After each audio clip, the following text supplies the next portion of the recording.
Hey guys, what's up? My name is Bharat, you're watching iGyaan. Today we are checking out the new Vivo V29e. Is this phone any good? We're going to find out in this video.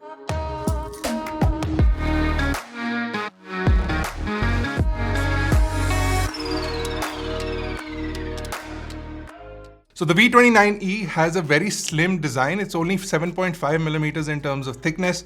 It's got a curved front which allows the display to go into the edges a little bit, and it looks really nice because of that. The bottom of the phone and the top of the phone are quite flat, so you can actually set up the phone on the bottom if that's something that you like doing. The back of the phone has a plastic panel which is available in two colors, a red and a blue. We have the artistic red over here, which does have a combination side, so you do have a textured side and a more plain side, which does have the ability to become brighter in sunlight. So when you put it in direct sunlight, it changes its color and it becomes bright red, and that's a cool feature to have on your phone. And then you also have gold accents around the cameras. We'll get into details of the cameras in just a second. The phone itself is fairly slim at 7.5 millimeters and is 181 grams in total weight.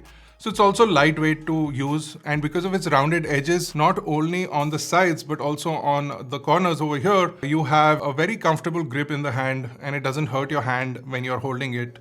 Especially because it's a fairly large phone with a 6.78-inch display, it doesn't feel uncomfortable in the hand. The display on this phone is a 6.78-inch AMOLED display which is curved on the sides, and it has really nice colors and a brightness of 1300 nits. Now this is peak brightness, and native brightness is somewhere around 500-600 nits is what we are assuming. The display also has good viewing angles and color reproduction, and watching content on this is good, although outdoor visibility is not the greatest, considering that 1300 nits is probably in the 1 percentile. The display also has 100% DCI P3 color gamut coverage, which means that you'll get really accurate colors, especially for things which are colorized. So for movies and TV shows, you'll get really accurate colors, which is great if you consume a lot of content on the go. This phone also does have a support for Wildvine L1, so if you're watching Netflix content, you can stream in full HD with that codec available. The display also has a fingerprint sensor in the front, although I prefer a fingerprint sensor in the power button, but this one also works, and it is pretty instant, so unlocking the phone has not been an issue in our tests. This phone runs on the Qualcomm Snapdragon 695 chip, which is something that was launched in 2021, so it's not the latest. And on Antutu, you'll see that it performs in the 400,000 range. And similarly for Geekbench, you'll see the CPU and the GPU scores. So it's not the latest, and it's not performing as per some of the other devices in this price bracket. But the overall user experience is fairly smooth, and we didn't find the OS lacking in any way. Speaking of OS, it is running Android 13 out of the box, and it does have the layer of FunTouch on top of it. This is what Vivo calls their custom skin. I personally am a fan of stock Android, but if you do like custom skins, let us know which one is your favorite in the comment section below. As far as performance is concerned, it manages to handle itself, and while gaming also, it manages to give you a smooth and stable experience. We did feel a little bit of lag in games like Call of Duty, where just switching between locations was glitchy, but that could be an optimization issue with the game, or that could be a performance issue with the chipset. We have no way to verify that. For variants, you do have two options. Both have 8GB of RAM and 128 or 256GB of storage options. You can increase the RAM using the virtual RAM method, which adds about 8GB extra from the disk space. So it uses storage as RAM as temporary storage. This may not be useful for a lot of people if you need that fast RAM, because that itself is only 8GB, and 5GB of that is used by the system irrespective. So even if you're not doing anything on the phone, about 5GB RAM is always consumed. Day-to-day usage on this phone is also smooth. Jumping between applications is fast and responsive. Overall, we've had no experience with the performance of the phone, and the phone also does not heat up in its usage.